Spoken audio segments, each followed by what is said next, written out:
Et bonjour à toutes et à tous, et bienvenue sur Chagaratech. Aujourd'hui, nous allons continuer le projet que nous avons fait la dernière fois sur le petit projet Hello World, et nous allons ajouter quelques fonctionnalités avancées. Nous allons créer une base de données en mémoire, donc avec H2, configurer Spring Data JPA et ajouter un nouvel endpoint pour retourner une liste de clients. Alors c'est parti. Tout d'abord, nous allons configurer notre base de données. Donc hop, je démarre le projet, très bien. Ce qu'on doit faire en premier, c'est du coup ajouter deux nouvelles dépendances. Donc une nouvelle dépendance pour Spring Data JPA, hein, et une nouvelle dépendance pour notre base de données in-memory de H2. Voilà, donc une fois qu'on a ajouté ces deux dépendances, on récupère du coup les dépendances via Gradle. Donc il les télécharge tout simplement là, comme on peut le constater. Voilà, hop, c'est bon, c'est réglé. À présent, ce qu'on va faire, c'est on va s'atteler à aller sur l'application.properties pour ajouter concrètement des informations, en l'occurrence sur notre base de données. Donc là, je pense notamment à justement l'URL de connexion, donc c'est de mémoire, donc du coup, on la laisse en testdb, c'est très très bien. Pour le username, allez, on est des fous, on part sur du Chagaratech. Pareil pour le mot de passe. Concrètement, c'est des informations qui vont être utilisées lors de lancement de la base de données et pour pouvoir s'y connecter.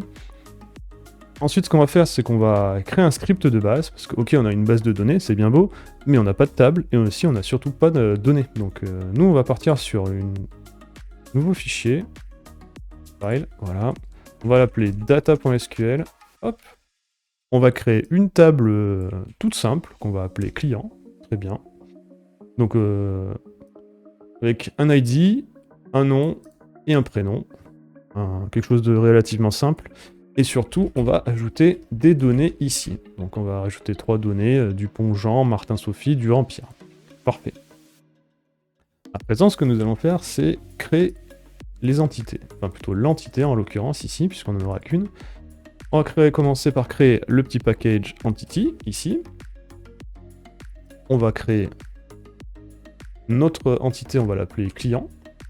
Ça reflète du coup les données qu'on va avoir en base de données. Donc qu'est-ce que c'est cette classe? Ça va être une classe de type entité, très bien.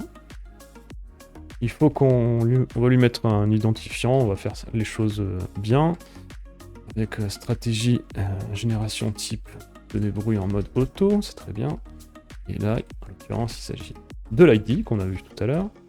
Ensuite, on va mettre aussi le nom et le prénom.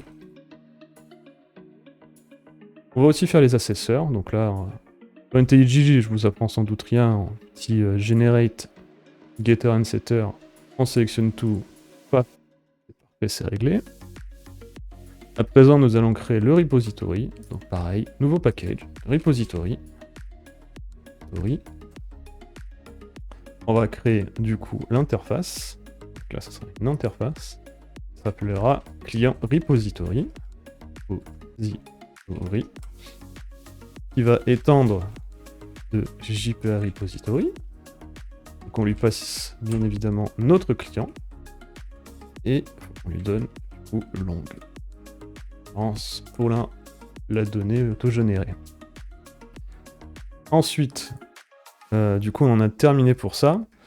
On va créer du coup maintenant le service qui lui va taper dans notre repository. Donc, nouveau package, encore une fois, service. Hop. Classe. On va l'appeler client service tout simplement. Donc, ça, c'est une classe de type service. Donc, on ajoute la notation qui va bien. On va auto-wire notre client repository que l'on va utiliser juste après. Voilà. Et on va créer une nouvelle méthode qui va nous retourner la liste des clients, tout simplement. Et getAllClient, S de préférence, et on retourne client repository.findAll. L'import pour que les imports, pardon. Voilà. Ensuite, ce qu'on va faire, c'est qu'on va partir sur notre contrôleur et on va ajouter un nouvel endpoint. Donc là, on va faire comme on avait fait pour notre Hello World, on va faire un get mapping. Hop. On va l'appeler client. slash client. On va faire une liste de clients, get clients, tac tac tac, return, client service, client, ah mince. Nous n'avons pas ajouté le service ici, donc nous allons rajouter client service, notre wire, get client, non ça va être client service get all client, et on ajoute les imports, et voilà. Donc à partir de là, nous tapons notre service depuis notre contrôleur, ici. Hop. Ce service lui fait appel à notre repository, ici. Il implémente toute plein de méthodes de base, en fait, comme find all. Et donc à partir de ça, on ne reste plus qu'à démarrer l'application. Hop, parti.